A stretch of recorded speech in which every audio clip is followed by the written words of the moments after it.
Eko 6:23 bana berdindu du Realak Levanteren aurka Valentziako Ciutat de Valencia futbol zelaian, lehen mailako 17. jardunaldiko norgehiagoka izan da, gogora ezagune aurrekoan bi taldeek Espainiako kopako konpromezuak izan zituztela, batetik Levantek galdu egin zuen Kultural Leonesaren aurka bat eta huts, Realak berriz azken unean Pablo Marinen gol bati esker 1-2 irabazi zion Eldenseri Jon Ansotegik zuzendutako lehen norgehiagokan kopakoa izan zen hura, eta gaur Jon Ansotegik Sergio Franciscoren kaleratzearen ostean ligako lehen norgehiagoka zuzendu du. Álvaro del Moral ere behin-behineko entrenatzaile moduan dabil Levanten, eta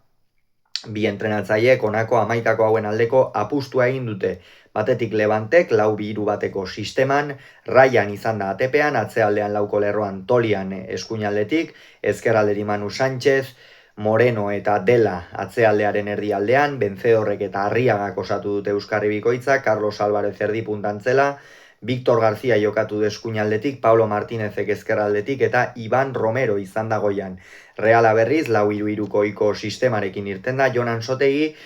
Remiro izan da atepean, atzealdean lauko lerroan Elustondo jokatu du eskuinaldetik, Sergio Gómezek ezkerraldetik, Zubeldiak eta Jon Martinek atzealdearen erdialdean, Gorrotxategi izan da Euskarri moduan, Pablo Marin eta Lukas Susic barnekaldetik laguntzaile zituela, Lukas Susicek aspaldiko partez jokatu du hasierako 11koan, gogora ezagun Sergio Francisco azken norgehiagoketan ere etzuela deialdian sartu ere egiten, sartzen zuenean berotu ere etzuen egiten Kroaziako erdilariak, baina badirudi Jon Ansotegi gaur hasiera batean mintzat gaurkoa izan du azken norgehiagoka, Realeko lehen taldea zuzentzen momentuz, baina azken bi partida hauetan ikusi da Susicengan konfiantza apur hori baduela. Kubo jokatu du eskuinaldetik goian, ezkerraldetik Edesek, eta puntan Mikel Oyarzabal kapitaina izan da aspaldiko partez. Hasierako 11koan jokatu du, Cuadra Fernández izan da epailea, Del Cerro Grande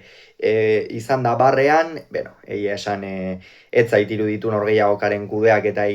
ona egin duenik oroar, baina aparteko polemikari gabe igaro da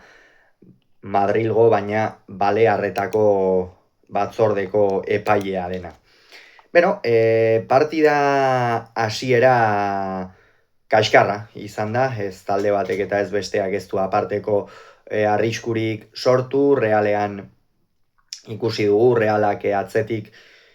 eraiki nahi zuela bere jokoa, Levanteren lerroak ahalik eta azkarren gainditzeko asmota, baina hasieran kamutsantzean ibili da Reala, lehen zatian oro har ez dituzte aukera garbiak izan, erabat desagertuta ibili dira esate baterako Oyarzabal eta Pablo Marin, gaurkoan, Pablo Marin ez, barkatu, Susic, batez ere Susic gaur garrantzitsua izatera deituta zegoen jokalaria zen, zelai erdi horretan batez ere daukan muskuloarekin eta daukan gorputzarekin nagusitu egin behar zukeen, baina apenas nabarmendu da Kroaziako jokalaria, eta gero aurrera joan da, Takekuok ere ez du lehen zati distiratsua izan, Aritzek eta Sergio Gómezek ere ez dituzte lasterkaldi asko egin goraldera, oro har taldea nahiko lo ikusi dugu eta Levanteri inongo estuasunik sartu gabe, eta Levante berriz berean, ez da, alik eta sendoen defentsan aritzen, kontraerasoan ateratzerakoan Reala harrapatzen saiatuz, bai dituzte jokalari abilak horretarako, Pablo Martínez bera, badituzte, gero Iban Romero ere aurrean badu gola, baina lehen zatia esan bezala lehen zatian ez da aparteko zer gertatu, eta 45. minutuan Realak bazirudienean atxeen aldira Usnako emaitzarekin joango zirela, bapatean Gonzalo Guedesek ezkerregalean baloia hartu, erdiratu, eta Takekubok jauzia egin du, Manu Sánchez ez da iritsi Japoniarra defendatzera, eta Takekubok buruz erremate ikusgarri bat egin ostean, huts eta batekoa jarri du, albiste onak ziren hauek Realarentzat, aparteko joko distiratsurik egin gabe huts eta bat irabazten joatea lortu baitute atsedenaldira, baina bigarren zatian berdin jarraitu beharra zegoen eta une batean gustatu zait batez ere Realak eduki duen intentsitatea, ez da, azken finean orain arte taldeari leporatu zaiona eta batez ere Gironaren aurkako norgehiagoka horretan egin batean esan daiteke Sergio Francisco horrek kondenatu zuela izan ere, bigarren zatian ez ziren presioa egiteratera, emaitza eri eustera baizik eta hori lehen mailan ezinezkoa da, ez? Burrokan jarraitu behar da, goian presioan jarraitu behar da, eta ez da nahikoa atzean sendo defenditzearekin. Eta, bigarren zatian bai, ikusi dugu, Realaren aldetik presioa egin dutela, saiatu dira, baloia behin eta berriz Levanteren area inguruan sartzen, aukera batzuk ere izan ditu, Levante hautsia baitzegoen atzealdean, baina ez ditu baliatu eta ez dituzunean baliatzen zaila da partidak irabaztea. Pablo Martínez kendu du eta Carlos Espia atera, 77. minutuan, Pablo Martínezek ez du aparteko partidarik egin, hor rizkin egin du, tarteka marteka, baina oroar ez da asko agertu partidan zehar, eta Espik ere, atera denean ere ez du aparteko gauzarik egin. 70. minutuan, Guedes kendu eta Brais atera du, Jon Ansotegiren lehen aldaketa horixe izan da, eta baita Luka Susic kendu eta Arsen Zaharian atera du. Guedesi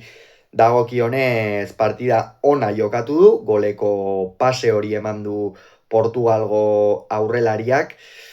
Horrez gain esan nuke ezkerregal horretan saiatu dela, baina barnek aldera sartuaz eta behar bada erremate bat baino, froga bat baino gehiago falta izan zaio behar bada areaz kanpotik.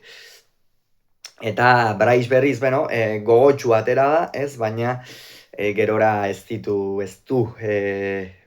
partida ona egiteko aukera izan, ordurako ja Reala ere pixkanaka ondoratzen ari zen, naiz eta tarteka erasotu duen, eta Luka Susic, esan du, erabat desagertuta, aukera ona zuen gaurkoa ikusiko dugu, badirudi Pellegrino Materazzo izango dela Realeko hurrengo entrenatzailea, eta ikusiko dugu ea honek zer erabakitzen duen Luka Susicen etorkizunaz, batzuk esaten ari dira jada neguan irteera bat ere bilatuko zaiola Kroaziako erdilariari, gaur behintzat ez du demostratu, ez du aktibatuta ikusi, ez du baloiak borrokatzerako garaian eta fin ikusi, baloia hartzen zuenean ere arrisku gutxi sortu du eta Susicek arriskua sortu behar dauka. Bere orde Zakarian zelairatu da, hor Brais sartu du kasu honetan Susicen lekuan eta Zakarian Guedesen lekuan, behin eta berriro diot Zakarianen lekuan nire ustez ez dela hori, nire ustez barnek aldetik askoz ere eraginkorragoa dela errusiarrak sortu dezaken arriskua, baina gaurkoan ere horixe, zorte handirik gabe atera da Errusiako jokalaria. Minutuak aurrera joana da, pixkanaka norgehiagoka berotzen eta hausten hasi da, jada epailearentzat kudeak eta zaila zen, nahiko miraria iruditzen zaitegia esan 22 jokalarik amaitu dutela gaurko norgehiagoka, ni pentsatzen bainuen behintzat bi taldeetako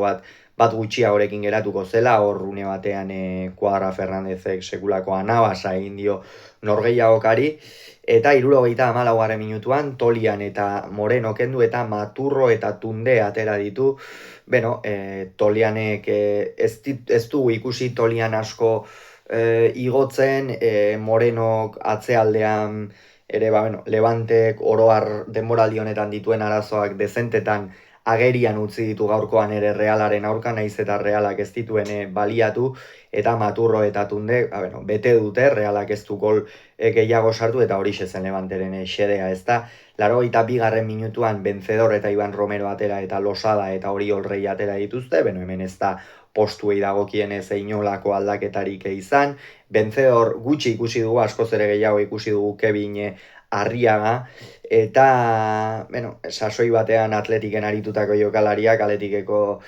arrobikoa denak, ez du bere arratsa izan gaurkoan, nahiko desagertuta ikusi dugu, ezin baloia ongi mugitu eroso ibili, eta Iban Romero ere, ez du askotan ikusi, ez du apenas aukerarik eduki eta punta horretan deseros ibili da. Losada eta Oriol Rei berriz, Levante erasora joan den unean jokalari garrantzitsuak izan dira, denen beharra baitzuen eta batez ere fresko zeuden jokalariena, eta hori eman diote. 82. minutuan Pablo Marinek min hartu du, Marin orduan Solerren ordez atera, ez zait bat ere gustatu Pablo Marinen orgaiagoka, baloi asko galdu ditu, zenbaitetan oso konprometituak izan direnak, gero erasoan ez zioia ezer eman, eta gaur Eldenseren aurka gol hori sartu ostean Ansotegik saria edo eman diola esan daiteke, eta bere ordez Soler atera da, eta Solerrek ere ez du emaitza mantentzerik izan, eta are gutxiago jokoan eraginik izan, ez? Minutuak aurrera joan ala, pixanaka Reala jada atzean sartua zen, Levanterena zen jokoaren ekimena, gora joan beharra zeukan Del Moralen taldeak, eta 80. minutuan aldaketa bikoitza Kubo eta Oiartzabal kendu, eta Sanseko bi jokalari Arkaitz Mari Ezkurrena eta Lander Astiazaran. Take Kubok esan dugu, bigarren zatian behar bada aktiboago ibili da, lehenengoan sartu duen golaren ostean, baina iruditzen zait, barnekaldera sartzen den horietan, eta daukan jaurtiketa ikusita, eta abar, Take Kubok geixiago saiatu beharra daukala jaurtiketak egiten, Hor, etortzen den entrenatzaileak etortzen dela, horre esan behar dio, eta Oiartzabal, gaur itzuli da, lesio hilabete edo egonda min hartuta, oraindik ere ritmo hartzeke dauka, arriskua sortu du, baina eraginkortasunik gabe. Eta Astiazaran eta Mari Ezkurrena, 82. minutuan, Arkaitz Mari Ezkurrenak penaltia egin dio Iban Romero Carlos Alvarezi barkatu. Egia da area barruan heltzen diola, apur bat oztopatzen duela bere aurrera egiteko une hori, eta nik uste epaileak adierazi badu, barrak horretzuela ezer zuzentzeko, eta delak maixuki, Alex Remiro eskuinaldera bota da, delak ezkerraldera bota du, eta banakoa ezarri du, kolpe gogorra ez oso gogorra Realarentzat, garaipena hortxe izan baitu, garaipena lortzeko zorian, eta berriro ere, aurrekoan puntu bat izan zen Villarrealen aurka, gaur 3 izan dira Levanteren aurka ies egin diotenak, egoera oso kezkagarria da, oso kezkagarria talde txuri urdinean, zuzendaritzak urrengo egunetan pentsatzen dut emango dituela edo emango duela erabakien berri, hau da, zein entrenatzaile etorriko den, 17 norgehiagoketan, 17 puntu bat partidako, horrela hauek jaitsierako zenbakiak dira, eta Realak beste norabide bat hartu beharra dauka, batetik giroa ez gehiago berotzeko, eta bestetik lasaiago ibiltzeko. Gogoratu beraz, Levantek bat, Realak bat, Ciutat de Valencian.